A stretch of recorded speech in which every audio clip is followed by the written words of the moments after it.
Magandang hapon po sa lahat. Nandito po ako ngayon sa EDSA TAP, Pasay. At sumundo kay Ma'am Gladys. Dahil may dala naman po ito si Ma'am Gladys na talagang napakaraming pagkain para sa amin. Talagang nakakatuwa naman po. Pero sa ngayon sa mga sitwasyon po ito, makikita ko po sa inyo kung ganong karami ang taong nandito ngayon sa Pasay. Sa ng MRT. So atin po tingnan kung gaano po karami sila ng mga tao na napaka-busy po ng lugar na to. EDSA TAP Pasay. Tingnan niyo po.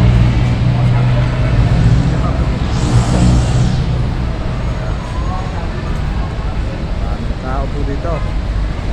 Talagang halos siksikan, paparating at papalis sa lugar na ito. Yan po. Mga kanyang po kasamahan, ay pangasalukuyan po natin ito ng daramdan na pinabibili niya Ma'am Gladys. So, ito ang sitwasyon po ngayon ito, mga kababayan. Kahit matindi ang kahirapan dito sa ating bansa, ay nakukuha pa rin ng mga tao na mamasyal. Siguro na rin para matanggal ang stress na ano na nararamdaman at para maiba naman ang kanilang